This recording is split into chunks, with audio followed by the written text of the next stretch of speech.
Hello hello hello hello hello hello, आवाज आ रहा है? क्या है ये?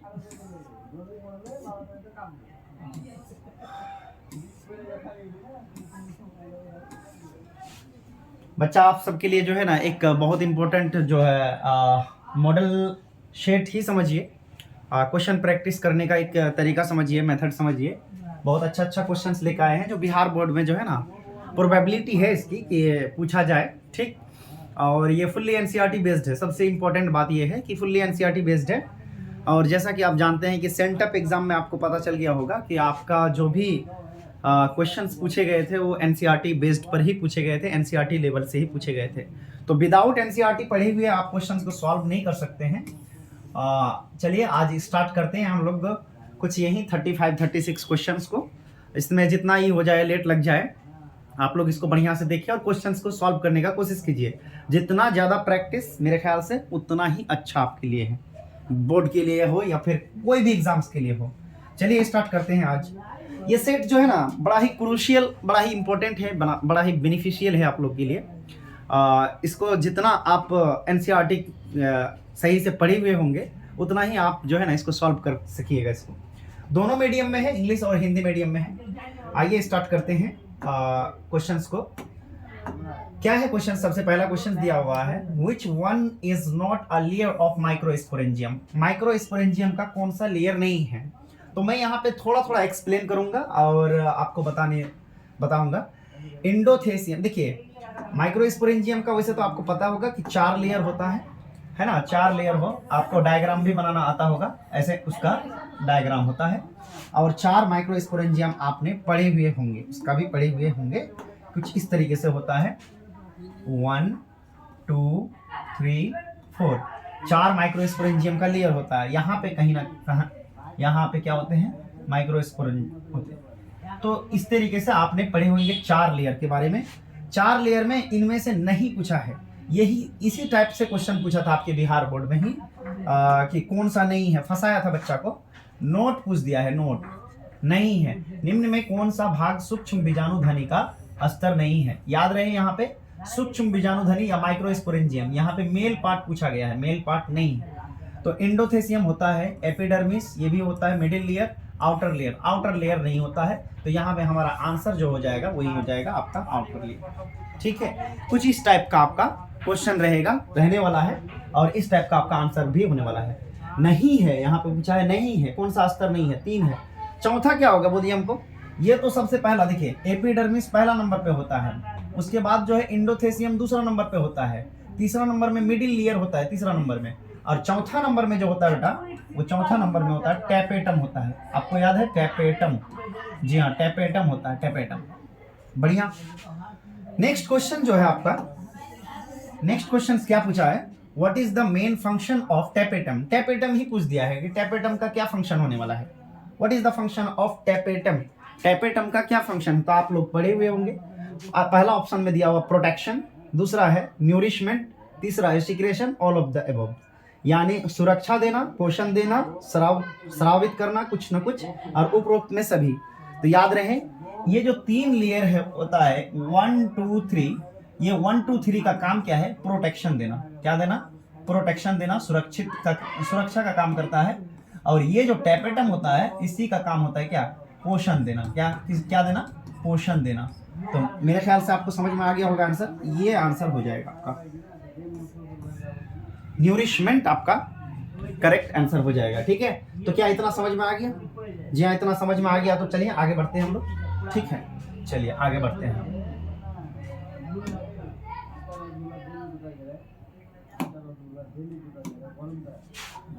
नेक्स्ट क्वेश्चन जो है हमारा 3rd नंबर क्वेश्चन है। 3rd नंबर क्वेश्चन में क्या पूछा है देख लेते हैं। 3rd नंबर पे पूछा है, परागकणों के बाह्य कठोर आवरण निम्न में किसका बना हुआ होता है? वैसे आप लोग परागकण बनाना जानते ही होंगे। परागकण कुछ इस तरीके से बना हुआ होता है। सॉरी, ये कुछ गोल बना दीजिएगा। उसके बाद जो है क्या होता है, एक आउटर लेयर जो होता है वो मोटा टाइप का होता है, इस तरीके से होता है।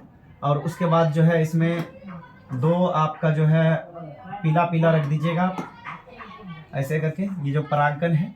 तो यहाँ पे पूछा है आपका क्या क्वेश्चन पूछा है परागकणों का बाह्य कठोर आवरण निम्न में से किसका है? वैसे तो आपको पता होगा कि भाई इसका नाम होता है इन टाइम। इसका नाम क्या होता है? सॉरी, इसका नाम क्या होता है? इग्जैन। इसका नाम क्या होता है बोलो हमको? इग्जैन होता है। और ये जो बना हुआ होता है वो किसका बना होता है? स्पोरोपोलिनिन का बना होता है। स्पोरोपोलिनिन का बना होता है। इनको हम जर्मपोर बोल सकते हैं। ये पूरा का पूरा मैं पॉलिन ग्रेन्स का मैं ई बना देता हूँ। और ये जो है आपका जो अंदर वाला है इसको बोलते हैं इन टाइम। इसको क्या बोलते हैं? इन टाइम बोलते हैं। और यहाँ पे जो दो है आपका, ये दो है आपका, ये मेल गैमेट है। ये क्या है बोलिए हमको? मेल गैमेट है। तो मेरे ख्याल से ये आप बड़ा अच्छा से जानते हैं कि ये पॉलिन ग्रेन्स का बिल्कुल डायग्राम बना दिया मैंने। और यहाँ पे पूछा था आपका परागकणों का बाह्य कठोर आवरण। तो बाह्य कठोर आवरण तो एग्जाइन है। एग्जाइन किसका बना हुआ होता है? स्पोरोपोलिनिन का। लिग्निन नहीं होगा हम लोग का। क्या बोलते हैं, क्या आंसर हो जाएगा इसमें? इसमें हमारा जो हो जाएगा वो हो जाएगा स्पोरोपोलिनिन हो जाएगा। क्या हो जाएगा? स्पोरोपोलिनिन हो जाएगा।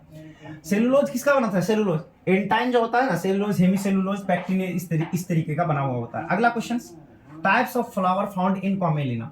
कॉमेलिना, ठीक है, कॉमेलिना में किस प्रकार का पुष्प होता है? ऑप्शन दिया हुआ है क्लिस्टोगैमस, दूसरा ऑप्शन दिया चेस्मोगैमस, नॉन फ्लावरिंग प्लांट्स, या बोथ, ए एंड बी दोनों। तो क्या आप क्या बोल सकते हैं? देखिए, कॉमेलिना जो होता है ऑटोगेमी आप लोग पढ़े हुए होंगे, ऑटोगेमी, ठीक है। मैं थोड़ा सा बता देता हूं आपको, एक्सप्लेन कर देता हूं।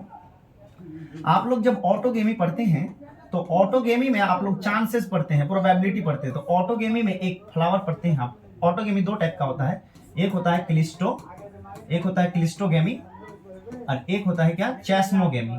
एक क्या होता है? चेस्मोगेमी। ये दोनों टाइप का होता है। तो इसमें दोनों टाइप का ही होता है। तो ये आपका पूछा है types of flower found in Commelina.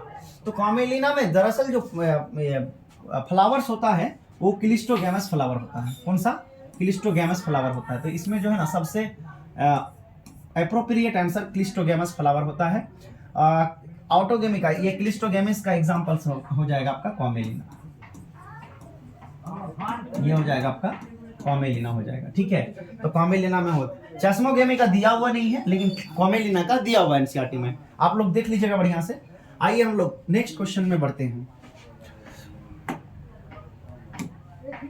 Next question क्या है? 5 नंबर क्वेश्चन है आपका, जल्दी जल्दी निपटा देते हैं इसको। पूछा है what is the function of Sertoli cell. तो सर्टोली सेल का फंक्शन पूछा है, प्रोटेक्शन देना या न्यूरिशमेंट यानी न्यूट्रिशन यानी पोषण, रिपेयर मरम्मत यानी और एक सिक्रेशन। तो क्या हो जाएगा आपका जो सर्टोली सेल है यानी सर्टोली कोशिका है, ये सर्टोली कोशिका क्या करता है? एक्चुअली स्पर्मेटोगोनिया को ये क्या करता है? पोषण देता है। तो हमारा आंसर जो हो जाएगा ये वाला हो जाएगा, बी नंबर आंसर हो जाएगा। बी नंबर हमारा आंसर हो जाएगा, ठीक है। उसके बाद नेक्स्ट क्वेश्चन पूछा है which hormone is not produced during pregnancy. Pregnancy के दौरान कौन सा हार्मोन नहीं स्रावित होता है? इनमें से कौन सा हार्मोन का स्राव सगर्भता के दौरान नहीं होता है? बिल्कुल एकदम एनसीईआरटी लेवल है, एनसीईआरटी लेवल है। देखिए ऑप्शन दिया हुआ HCG, HPL, रिलैक्सिन। ये तीनों के तीनों प्रेगनेंसी के दौरान क्या होता है? रिलीज होता है। प्रेगनेंसी में क्या होता है? प्रेगनेंसी के टाइम पर रिलीज होता है। लेकिन ये जो LH हार्मोन है, ये वाला हार्मोन आपका रिलीज नहीं होता है। तो हमारा आंसर ही क्या हो जाएगा? LH hormone, luteinising hormone. ये हमारा हार्मोन कब रिलीज होता है? प्यूबर्टी के ड्यूरिंग, प्यूबर्टी के समय पर ये रिलीज होता है। आपको पूरा मैकेनिज्म पता होगा कि LH कैसे होता है। फीमेल में अगर बात करूं मैं तो हाइपोथैलेमस से GnRH रिलीज होता है। GnRH पिट्यूटरी में क्या करता है? एक्शन करता है। पिट्यूटरी में एक्शन करता है और पिट्यूटरी से दो टाइप का हार्मोन निकलता है, एक होता है FSH और एक होता है क्या? LH। FSH किस पे एक्ट करता है? ये करता है फॉलिकल पर। ये एक्ट किस पे करता है? फॉलिकल पर। और ये क्या कराता है? ओव्यूलेशन कराता है। ये क्या कराता है? ओव्यूलेशन कराता है। तो ओव्यूलेशन को इंड्यूस जो करता है LH कराता है। फॉलिकल्स को ग्रो कराने में किसका हेल्प होता है? कौन करता है? FSH। ये सारे के सारे हार्मोन कब निकलता है? During pregnancy, sorry during puberty. Puberty के समय पर ये सब हार्मोन क्या होते हैं? रिलीज होता है। तो आपको पूरा क्लियर कंसेप्ट आपको मालूम होना चाहिए ये आपके हार्मोन के रिगार्डिंग। आपका नेक्स्ट क्वेश्चन में हम आगे बढ़ रहे हैं, ठीक है। नेक्स्ट क्वेश्चन में आगे बढ़ रहे हैं। क्वेश्चन नंबर 7 है यहाँ पे क्वेश्चन में क्या पूछा है, क्वेश्चन में पूछा है कि डायफ्राम, सेरेविकल कैप एंड बाउल्स आर एग्जांपल्स ऑफ। डायफ्राम, ये सारे के सारे हिंदी लिखा हुआ है, किसके उदाहरण है? सर्जिकल मेथड का नहीं, नेचुरल मेथड का बिल्कुल भी नहीं, हाँ ये हो सकता है आंसर बैरियर मेथड का। किसका? बैरियर मेथड का। ये सारे के सारे आपका आंसर हो जाएगा। बैरियर मेथड में क्या किया जाता है एक्चुअली कि स्पर्म को ओवम से मिलने से रोका जाता है। दैट्स मीन स्पर्म को जो है ना जाने नहीं दिया जाता है, फीमेल के रिप्रोडक्टिव सिस्टम में इसको सेट कर दिया जाता है कि किसको डायफ्राम को, अगर क्या बोलते हैं सेरेविकल कैप और बॉल्ट, ये तीनों के तीनों फीमेल के लिए स्पेशली है, ठीक है, फीमेल के लिए स्पेशली है, इसको मेल इसको इंसर्ट नहीं कर सकता है। Next question, what is the genotypic ratio of monohybrid cross? तो आपको पता होगा जीनोटाइपिक रेशियो जो होता है इसका 1:1 होता है, इसका 1:1 होता है जीनोटाइपिक रेशियो इसका। और अगर पूछेगा कि फिनोटाइपिक रेशियो बताइए हमको, फिनोटाइपिक रेशियो तो बता दीजिएगा आप लोग कितना, 3:1। ये 3 क्या है? टॉल है, और 1 क्या है बोले हमको? डॉर्फ है। 1 क्या है? डॉर्फ है। तो ये आपका रेशियो रहने वाला है, 3 टॉल और 1 डॉर्फ। ये भी क्वेश्चन बहुत आसान था। नेक्स्ट क्वेश्चन पूछा है क्या कि full form of gift. Gift का फुल फॉर्म ऐसे ही मैं लिख देता हूं, गैमेट इंट्रा फैलोपियन ट्रांसफर। इसका फुल फॉर्म क्या होता है बोलो बेटा? Gamete intra fallopian transfer. ठीक, ये इतना फुल फॉर्म इसका होता है। आगे बढ़े इस टेक्निक के बारे में भी बता देता हूं कि ये टेक्निक किसको मतलब सुइटेबल होता है। वैसा लेडी फीमेल जिसमें गैमेट जो है बन ही नहीं पा रहा है, दैट्स मीन ओवम नहीं बन पा रहा है, उसको क्या दिया जाता है? उसके पास सुइटेबल इन्वायरमेंट है, उनका जो है सुइटेबल इन्वायरमेंट का मतलब ये है कि उसका जो है यूट्रस सही है, बच्चादानी सही है, बट वो ओवम प्रोड्यूस नहीं कर पा रही है। She can't produce gamete, that's mean she can't produce ova, वो अंडाणु नहीं बना पा रही है। इसके लिए एक टेक्निक्स का यूज किया जाता है जिसका नाम है गिफ्ट होता है। क्या होता है? गिफ्ट। और गिफ्ट का फुल फॉर्म होता है गैमेट इंट्रा फैलोपियन ट्रांसफर। तो ये वाला टेक्निक किया जाता है। ठीक है, आगे बढ़े हम देख सकते हैं यहाँ पे जो है आपका क्या दिया हुआ है, गिफ्ट का जो है आपका फुल फॉर्म दिया हुआ है। गिफ्ट का फुल फॉर्म दिया हुआ गैमेट इंट्रा फैलोपियन ट्रांसफर। कहाँ लिखा है? यहाँ पे गैमेट इंटर है, यहाँ पे gamete intra fallopian transfer, gamete inter fallopian transfer. यहाँ पे इंट्रा नहीं दिया हुआ है बट हाँ ये वाला है, सही बात है, ये वाला है गैमेट इंट्रा फैलोपियन ट्रांसफर, यही है सही जवाब। चलिए अगला क्वेश्चन है, which of the following is exception to Mendel's law?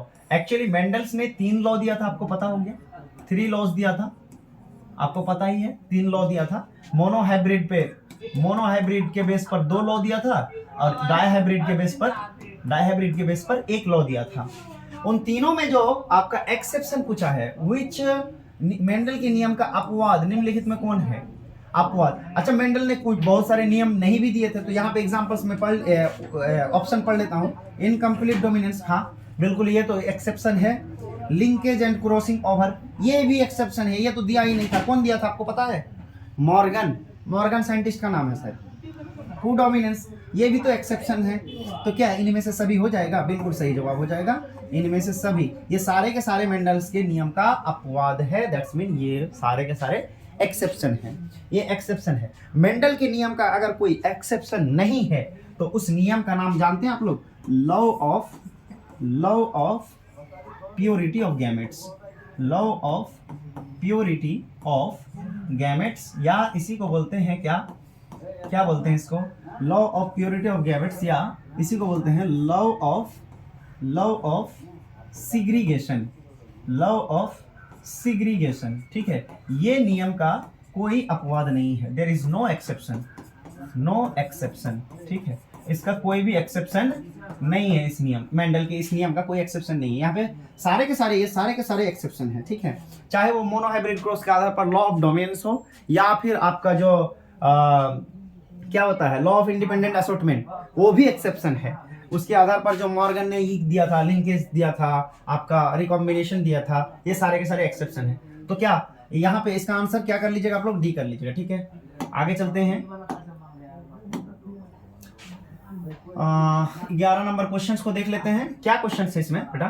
Question दिया हुआ है कि an individual with a genotype SSTT। अच्छा, यहाँ पे मैं पहले ई लिख देता हूँ। कैसा है अक्षर? ऐसा है, उसके बाद कुछ ऐसा है, उसके बाद कुछ ऐसा है। ठीक है, ये छोटी अक्षर है, ये सब बड़ी अक्षर है। ठीक है, ये सब छोटे अक्षर। यहाँ पे बोला है कि युग्मक कितने बनेंगे, यानी कितना गैमेट बनेंगे। तो आपको मैंने बता दिया था, इसका मैथमेटिकल रूल बता दिया था मैंने कि अगर एक हाइब्रिड होगा तो 2 पर पावर 1 लगेगा, अगर 2 हाइब्रिड होगा तो 2 पर पावर 2 लगेगा, अगर 3 हाइब्रिड है तो क्या हो जाएगा 2 पर पावर 3। तो यहाँ पे देख सकते हैं हम लोग 1, यहाँ से 2, यहाँ से 3। ये हेटेरोजाइगस पर अप्लाई होता है, केवल और केवल हेटेरोजाइगस पर अप्लाई होता है। तो ये बेटा हेटेरोजाइगस है, ये भी हेटेरोजाइगस है, ये भी हेटेरोजाइगस है। अगर सिमिलर वर्ड हो जाता तो ये हेटेरोजाइगस नहीं होता, होमोजाइगस हो जाता। मैं एक एग्जांपल्स के तौर पे भी समझा दूंगा। तो 2 पर पावर 3 यानी कि आपका ये 8 आंसर हो जाएगा। और मैं उसी को आपको समझा भी देता हूं कैसे होता है, इसका कैसे एप्लीकेबल है। अगर कोई क्वेश्चन पूछ दे कि बताइए हमको ये वाला अगर क्वेश्चन है, मान लीजिए ये वाला क्वेश्चन है कि इससे कितना गैमेट प्रोड्यूस होगा, तो आप देख सकते हैं इसमें एक ही हेटेरोजाइगस है, ये होमोजाइगस है बेटा। हेटेरोजाइगस का मतलब 2 अलग अलग डिफरेंट टाइप का लेटर। तो इसमें क्या कर सकते हैं 2 पर पावर 1 ही कर सकते हैं, इसका मतलब आपका 2 ही बनेगा। There is 2 gametes are formed from this. ठीक है, फ्रॉम दिस। अगर आपसे कोई क्वेश्चन पूछते हैं कि बताइए हमको यहां से कितना गैमेट बन सकता है, तो देख सकते हैं आप लोग कितना गैमेट बन सकता है, बोलिए हमको। यहाँ पे एक हेटेरोजाइगस है, यहाँ पे एक हेटेरोजाइगस है, क्या ये होमोजाइगस है? बिल्कुल होमोजाइगस है। तो आप क्या कर सकते हैं 2 पर पावर क्या कर दीजिएगा 2 कर दीजिएगा, दैट्स मीन 4 गैमेट बनेगा। कितना गैमेट बनेगा 4 गैमेट बनेगा। हाँ, अगर यही अगर ऐसा रहता कि ये ऐसा रहता और ऐसा होता तो आपका क्या हो जाता 2 पर पावर 3 लग जाता, क्योंकि देख सकते हैं यहाँ पे 3 गो हेटेरोजाइगस हो जाता। कितना हेटेरोजाइगस हो जाता 3 गो। तो इसी तरीके से यहाँ पे 3 हेटेरोजाइगस है, इसीलिए इस पर अप्लाई ये वाला होगा, यानी हमारा 8 आंसर हो जाएगा। ठीक है, बढ़िया। क्या अब से आपको कोई प्रॉब्लम होगा गैमेट बनाने में? गैमेट बनाने में प्रॉब्लम नहीं होना चाहिए। आई थिंक ये इनका कॉन्सेप्ट मैं बता दिया आपको। उसके बाद नेक्स्ट क्वेश्चन है स्नैपड्रैगन एग्जिबिट। स्नैपड्रैगन प्रदर्शित करता है, स्नैपड्रैगन या फिर आपको मैंने बोला था डॉग फ्लावर, एंटी राइनम। हाँ, ये इनकम्प्लीट डॉग फ्लावर मैंने बोला था आपको। तो क्या मैंने ये पढ़ा दिया था आपको, या आप पढ़े हैं एनसीईआरटी में? ये बेटा किसका एग्जांपल है, बोलिए हमको। इनकम्प्लीट डोमिनेंस का, जिसका जीनोटाइपिक रेशियो भी कितना आता था, बोलो हमको 1:1 आता था, 1:1 आता था। और फिनोटाइपिक रेशियो भी कितना आता था, बोलो हमको 1:1 आता था। यानी इनका जीनोटाइपिक रेशियो हो या फिनोटाइपिक रेशियो हो, दोनों के दोनों सिमिलर रेशियो आ रहा है, दैट्स मीन 1:1 आ रहा है। ठीक है, उसके बाद नेक्स्ट क्वेश्चन है Kornberg's enzymes is an another name. ये थोड़ा सा एनसीईआरटी से बाहर है। कॉर्नबर्ग एक्चुअली क्या है, ये साइंटिस्ट का नाम है। कॉर्नबर्ग एक्चुअली साइंटिस्ट का नाम है। इन्होंने एक काम किया था कि एक ई कोलाई बैक्टीरिया था, उस ई कोलाई बैक्टीरिया से इन्होंने एक एंजाइम को एक्सट्रैक्ट किया था, जिस एंजाइम का नाम क्या है जानते हैं? जिस एंजाइम का नाम है डीएनए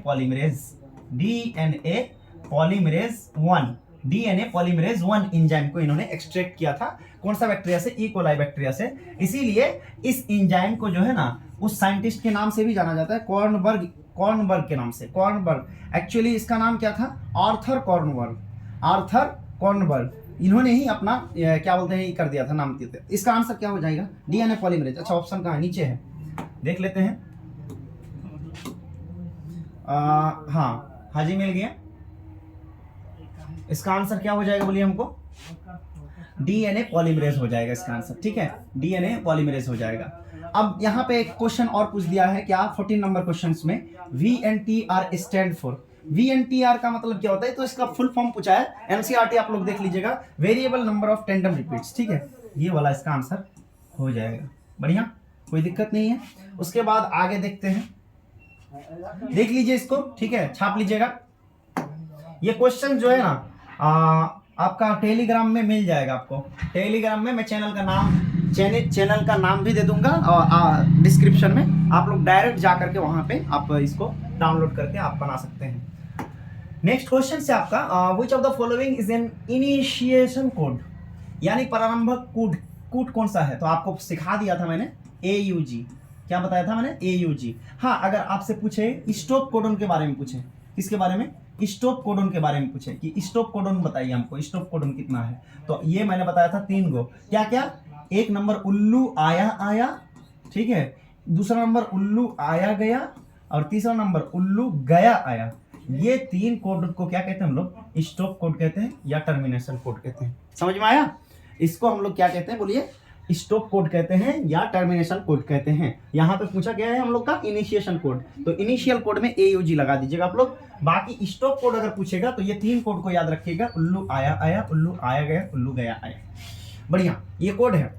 नेक्स्ट क्वेश्चन है 16 नंबर, द कोडिंग सीक्वेंस और express sequence in mRNA are defined as. तो यहाँ पे आप क्या कर सकते हैं? अच्छा, यहाँ ट्रांसलेशन अगर पढ़े हैं तो बीच से क्वेश्चन दिया हुआ है NCERT का ही, तो इसका जो आंसर हो जाएगा वो हो जाएगा एक्सोन। एक्चुअली क्या होता है कि mRNA का चेन जो होता है, यहाँ से आपका क्या बनना होता है बोलिए हमको? यहाँ से बनना होता है प्रोटीन बनना होता है। यहाँ से क्या बनना होता है? प्रोटीन बनना है। दैट्स मीन ये आपका mRNA का चेन हो गया। तो इस mRNA में चेन जो होता है, तो मैं आपको थोड़ा थोड़ा करके दिखा देता हूँ। हो सकता है ये वाला पार्ट, ये वाला पार्ट, ये वाला पार्ट, ठीक है ना। कुछ कुछ ऐसे पार्ट होते हैं जिनको हम लोग एक्सोन और इंट्रोन कहते हैं, ठीक है। क्या कहते हैं इसको? मान लीजिए इसको एक्सोन कहते हैं। ये वाला रेड वाला पार्ट जो है आपका इंट्रोन हो गया, मान लीजिए ये वाला इंट्रोन हो गया, ये वाला क्या हो जाएगा? इंट्रोन हो जाएगा। तो ये इंट्रोन पार्ट जो होता है ये नॉन कोडिंग होता है। ये कौन सा कोडिंग होता है बोलो हमको? नॉन कोडिंग होता है, नॉन कोडिंग। यहाँ से कोई कोडिंग नहीं होगा। तो इसको स्प्लाइसिंग के द्वारा, स्प्लाइसिंग mRNA में एक स्प्लाइसिंग होता है जस्ट ट्रांसलेशन से पहले, तो वहां पे इंट्रोन को हटा दिया जाता है, दैट इज रिमूव किया जाता है। तो सिर्फ और सिर्फ एक्सोन रह जाता है जिससे कोडिंग होता है, यानी यही वाला कोडिंग होगा आपका, ठीक है। तो इसको हम लोग क्या बोलेंगे? एक्सोन बोलेंगे। क्या बोलेंगे? एक्सोन बोलेंगे। तो बढ़िया, आई होप आप समझ गए होंगे।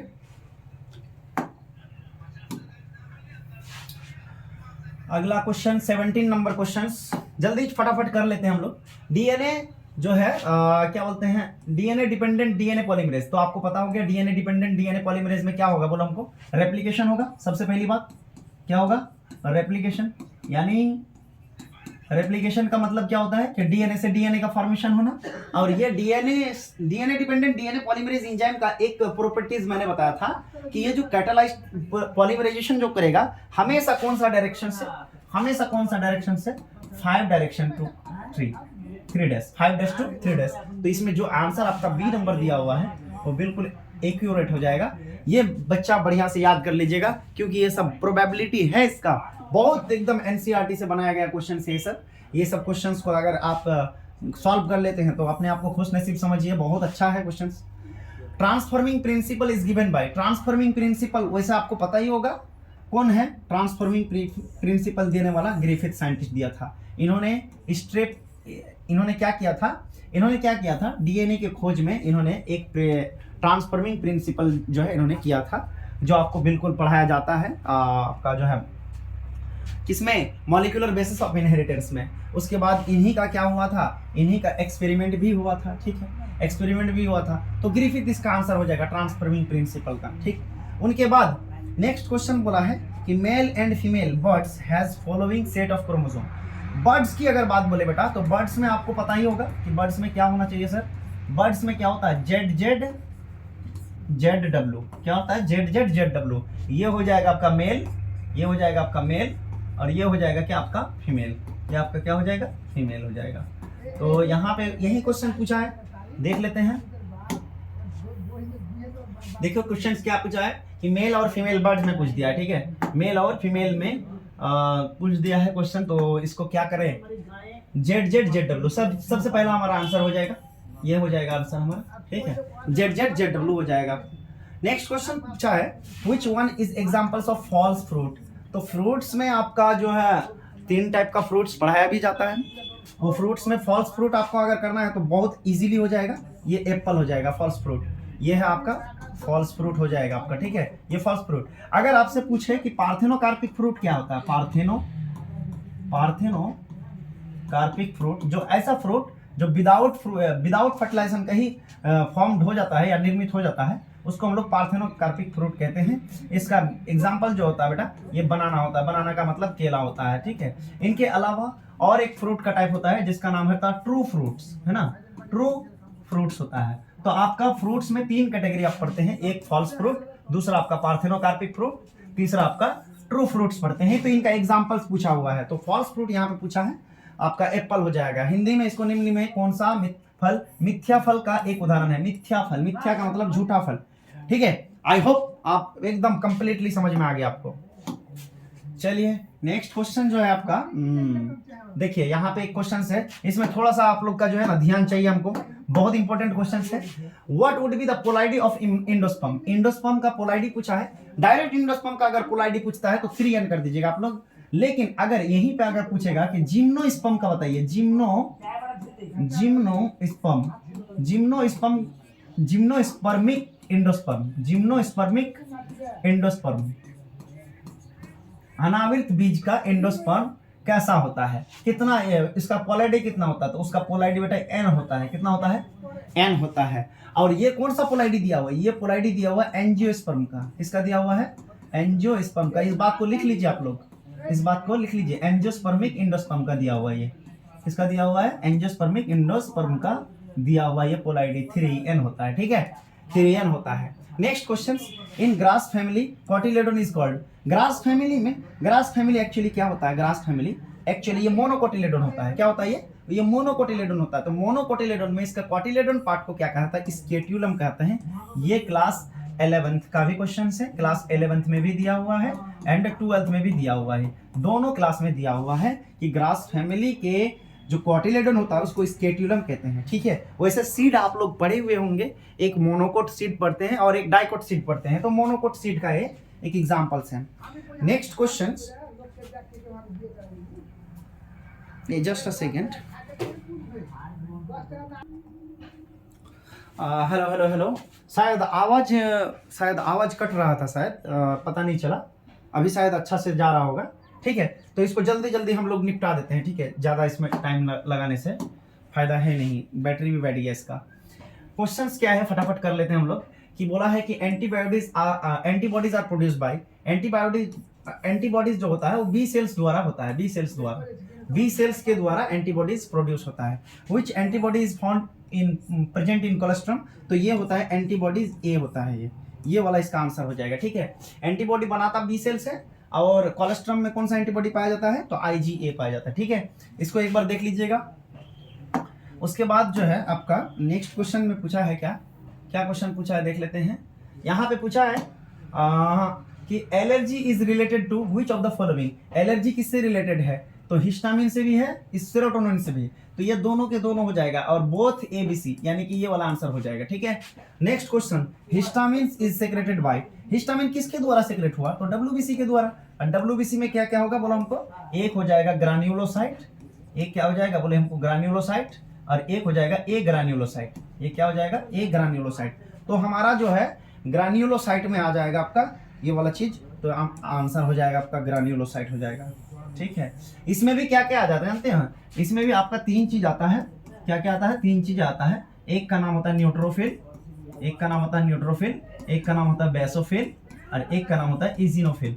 क्या आप लोग बता सकते हैं कि एक्चुअल में ये हिस्टामिन और सेरोटोनिन कौन सीक्रेट करता है इनमें से? ये तो छोड़ दीजिए, इनमें से कौन करता है? कमेंट में जरूर करें। ठीक है, next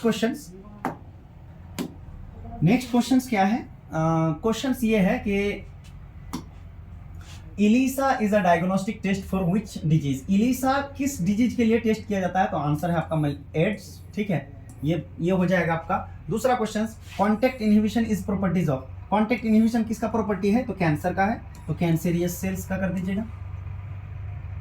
no, contact inhibition property किसका है यहाँ पे पूछा है, सॉरी, कॉन्टैक्ट इनहिबिशन प्रॉपर्टी जो होता है नॉर्मल सेल का प्रॉपर्टी है, नॉर्मल सेल का प्रॉपर्टी है। ठीक है, नॉर्मल सेल का प्रॉपर्टी है। अगर कॉन्टैक्ट इनहिबिशन नहीं होता है, नहीं प्रॉपर्टी होता है, तो प्रॉपर्टी नहीं होता है तो कैंसर सेल का होता है। तो इसका जो सही आंसर हो जाएगा 28 नंबर का, वो ए नंबर हो जाएगा। ठीक है, ए नंबर का हो जाएगा। नेक्स्ट क्वेश्चन है हमारा hallucination is related to, hallucination आप तो समझ में आता ही होगा। हेलुसिनेशन का मतलब जब इंसान को नशा लग जाता है तो उसका दुनिया चक्कर घूम रहा होता है, तो उसको हेलुसिनेशन कहते हैं, अलग दुनिया में चला जाना, स्वापनी वाला में। तो ऑपोइड्स नहीं, ये पेन किलर होता है, इसमें जरूर इंसान जो है ना बेहोश होता है, लेकिन इसमें ऐसे ई नहीं होता, माथा नहीं घूमता है। हाँ, इसका ये आंसर सही कर सकते हैं, कैनाबिनोइड्स। ठीक है, कैनाबिनोइड्स कर सकते हैं आप बढ़िया से, कोई दिक्कत की बात नहीं है। Cirrhosis is related to, cirrhosis तो आपको पता ही होगा, सीरोसिस किस में होता है? लीवर में। जो ज्यादा दारू शराब पी लेता है तो उसमें लीवर सीरोसिस हो जाता है, तो वो होता है आपका लीवर दिया हुआ है, लीवर सीरोसिस दिया हुआ है, शराब पीने से लीवर सीरोसिस होता है ना। नेक्स्ट क्वेश्चन, हम लोग करते हैं। क्या क्वेश्चन पूछा है यहाँ पे? ये तो इजी न्यूमेरिकल पूछ दिया है। If the number of chromosome is 24 in root cell, root cell में 24 है, 24 है, यानी 2n बराबर 24। What is the number of chromosome in endosperm? देखो 2n बराबर 24 हुआ तो n बराबर कितना हो जाएगा? 12 हो जाएगा। और यहाँ पे पूछा इंडोस्पर्म, इंडोस्पर्म कितना होता है? 3n, तो 3n मतलब क्या? 3 गुना 12, 12 तिया 36, 36 हो जाएगा इसका आंसर। कहाँ है 36? हाँ, तो ये वाला आपका आंसर हो जाएगा। ठीक है, समझ में आया? कुछ आ गया होगा समझ में। रूट सेल में अगर इतना हुआ तो नंबर ऑफ क्रोमोसोम जो इंडोस्पर्म में होगा वो 36 होगा। कैसे होगा आपको पता चल गया। उसके बाद यहाँ क्वेश्चन एक पूछा 32 में, sickle cell anaemia is, sickle cell anaemia बेटा एक क्या है? ऑटोसोमल रिसेसिव डिजीज है, ऑटोसोमल रिसेसिव डिजीज है। आप पढ़िएगा मेंडेलियन डिसऑर्डर में 5th चैप्टर में, 4th चैप्टर में बढ़िया से आपको दिख जाएगा autosomal recessive disease. Next question हम लोग चलते हैं। क्वेश्चंस क्या है? क्वेश्चंस है, if the number of chromosome in female bee is 32, उसके बाद then what would be the number of chromosome in male bee. देखिए हनी बी का कुछ ऐसा है कि इसमें जो होता है क्वीन होता है। क्या होता है इसमें? एक क्वीन होता है, एक होता है वर्कर होता है, और एक क्या होता है? मेल होता है। ये दोनों के दोनों फीमेल है, ये दोनों को दोनों फीमेल होता है, हाँ या ना? इसमें भी 32, इसमें भी कितना होता है? 32। और एक जो मेल होता है जिसको ड्रोन कहते हैं, है ना, ये जो मेल होता है इसमें कितना होता है बोलो हमको? 16 होता है। इसमें कितना होता है? 16 होता है। तो लड़का में ही पूछा है, मेल में पूछा है, आंसर कितना हो जाएगा? 16 हो जाएगा। If a part of endosperm retain in a seed, the seed is called. अगर किसी सीड में इंडोस्पर्म रह जाए, वैसा बीज जिसमें अवशिष्ट भ्रूणपोष हो, क्या कहलाता है? बोलिए, भ्रूणपोषित बीज, यानी इसको क्या बोलते हैं? एल्ब्यूमिनस सीड कहते हैं। इसको क्या कहते हैं बोलो हमको? एल्ब्यूमिनस सीड कहते हैं। क्या आपका ए नंबर आंसर हो जाएगा। ठीक है, आवाज जा रहा ही नहीं जा रहा बढ़िया से। नेक्स्ट क्वेश्चन है, क्या क्वेश्चन है? अच्छा हमारा खत्म हो गया, लास्ट है। बोल रहा है triple fusion result in development of, triple fusion आपको पता ही होगा। ट्रिपल फ्यूजन में क्या होता है? ट्रिपल फ्यूजन में बेटा एंडोस्पर्म बनता है। क्या बनता है बोलो? ट्रिपल फ्यूजन में एंडोस्पर्म बनता है। ट्रिपल फ्यूजन में एंडोस्पर्म बनता है। आप जब डबल फर्टिलाइजेशन पढ़ते हैं, डबल फर्टिलाइजेशन जब पढ़ते हैं तो डबल फर्टिलाइजेशन में 2 पार्ट में होता है। एक होता है सिनगैमी, एक होता है सिनगैमी, और एक होता है ट्रिपल फ्यूजन। तो सिनगैमी से क्या बनता है? जायगोट बनता है, जायगोट बनता है। और ट्रिपल फ्यूजन से क्या बनता है? PEN बनता है, PEN बनता है। इससे उसके बाद जो है ना एंडोस्पर्म बनता है। ठीक है ना, इस तरीके से आपका क्वेश्चन पूछा हुआ था। आई थिंक आपको बड़ा मजा आया होगा, एंजॉय किए होंगे। पूरा का पूरा सब NCERT लेवल का क्वेश्चन था। और इसी तरीके से पर डे अब जो है ना एक एक सेट करके हम लोग जो है लाएंगे, और इसी तरीके से हम लोग डिस्कस करेंगे। डेली का डेली 8:30 बजे आप लोग का अपलोड हो जाएगा, और कुछ दिन बाद लाइव ही आना शुरू कर देंगे। ठीक है, 7 बजे, शाम 7 बजे लाइव आना शुरू करेंगे। आप लोग को देखेंगे कि किस तरीके से आप लोग आंसर कर रहे हैं। तो आई होप इनको बढ़िया से आप लोग इंजॉय किए होंगे। अगर मजा आया होगा सही से तो लाइक सब्सक्राइब कर दीजिएगा और शेयर भी कर दीजिएगा अपने दोस्तों को। और हाँ, एक बात मत भूलिएगा, NCERT नोट्स को पढ़िए, क्योंकि वही आपका हथियार है। और जितना ज़्यादा हो सके क्वेश्चन प्रैक्टिस कीजिए, आपका यही जो है मेहनत बहुत आगे तक लेके जाएगा। थैंक यू दोस्तों।